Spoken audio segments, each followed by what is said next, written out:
Hello everyone, मैं हूं job वाला हलीम। और मेरा ये चैनल उन लोगों के लिए है जो सेल्फ प्रिपरेशन करके डिफरेंट गवर्नमेंट जॉब्स के लिए तैयारी कर रहे हैं। मेरे इस चैनल के माध्यम से मैं पढ़ाता नहीं हूं, लेकिन बताता हूं कि पढ़ते कैसे हैं, डिफरेंट कॉम्पिटिटिव एग्ज़ाम्स की तैयारी कैसे करते हैं।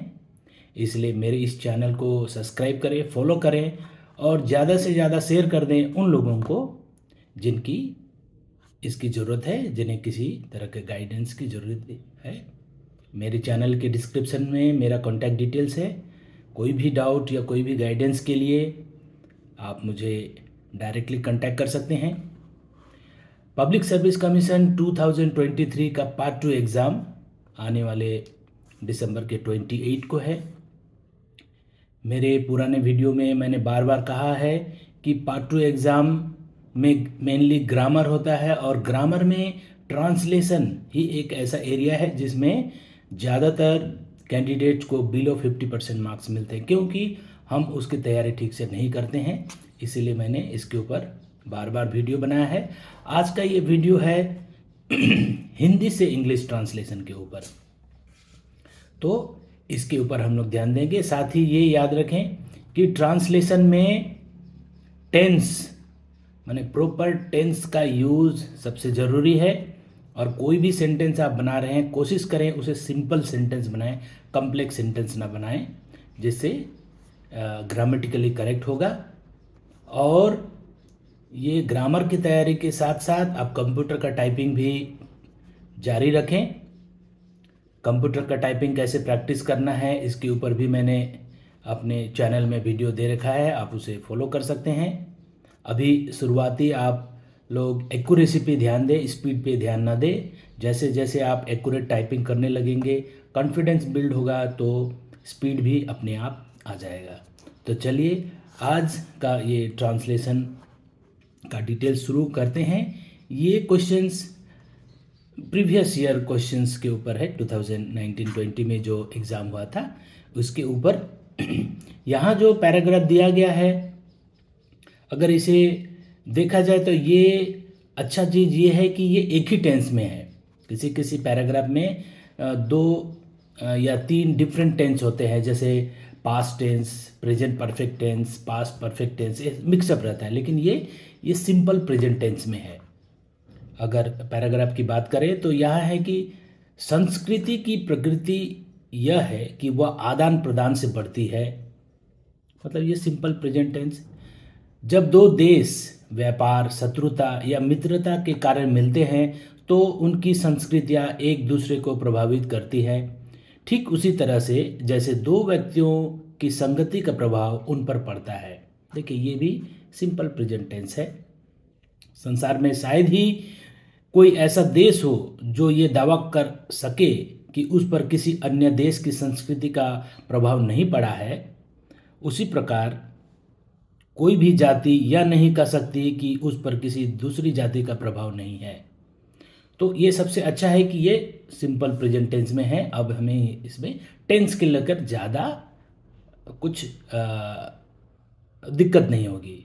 कोई भी पास्ट टेंस में नहीं लिखना है, या प्रेजेंट परफेक्ट या पास्ट परफेक्ट में नहीं लिखना है। अगर आप मेरा चैनल फॉलो करते हैं तो बंगला के ट्रांसलेशन में देखिए, वहाँ मिक्सअप है, डिफरेंट टेंस मिक्सअप है।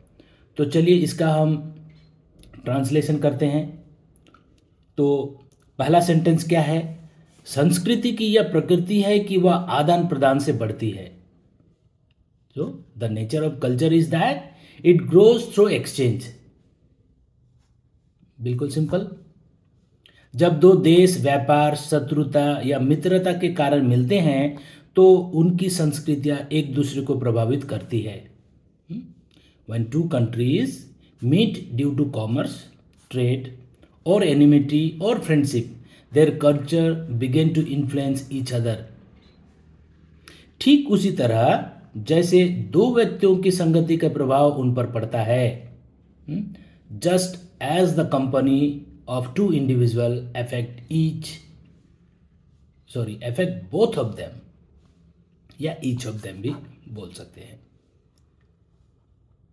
संसार में शायद ही कोई ऐसा देश हो जो यह दावा कर सके कि उस पर किसी अन्य देश की संस्कृति का प्रभाव नहीं पड़ा है। there is hardly any country in the world that can claim it has the world that it has not been influenced by the culture of another country. There is hardly any country in the world that can claim that it has not been influenced by the culture of another country. अब देखिए इस sentence में एक present perfect tense के जैसा लग रहा है। वो क्या है? संसार में शायद ही कोई ऐसा देश हो जो यह दावा कर सके कि उस पर किसी अन्य देश की संस्कृति का प्रभाव नहीं पड़ा है। देखिए ये प्रेजेंट टेंस तो है ही है, लेकिन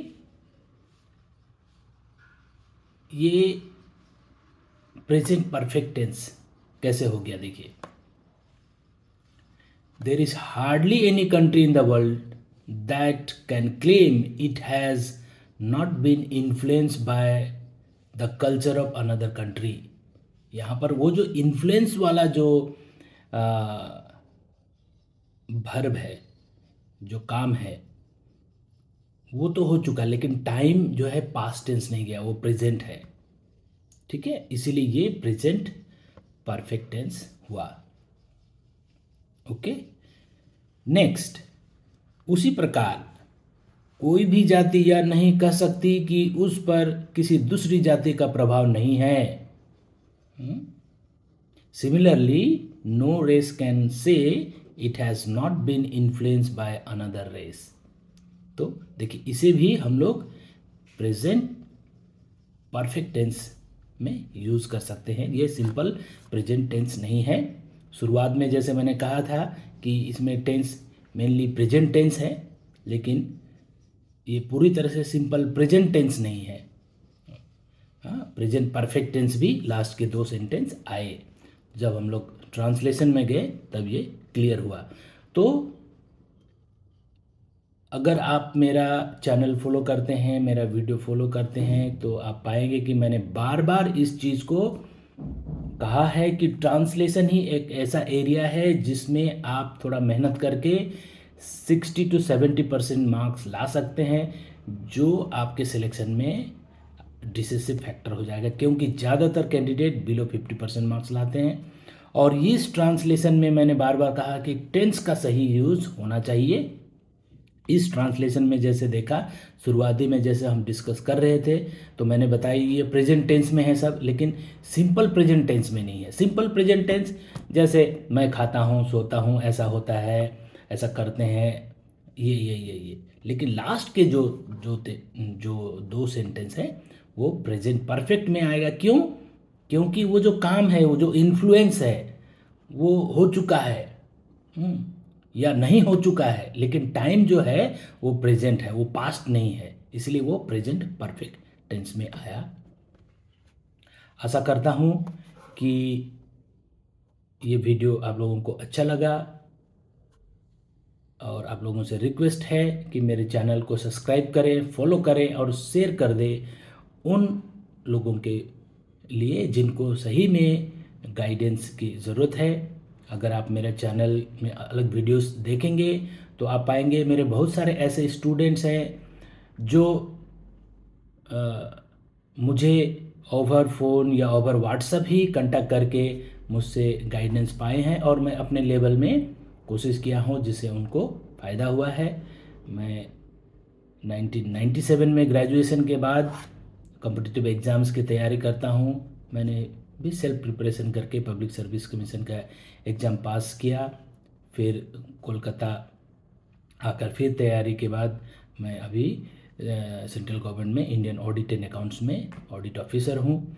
तो इतने दिनों का जो मेरा एक्सपीरियंस, हाँ, यही मैं आप लोगों से शेयर करने की कोशिश करता हूँ, और आशा करता हूँ कि आने वाले इस एग्ज़ाम में मेरा ये जो एक्सपीरियंस आप लोगों के किसी काम में आएगा। Thank you.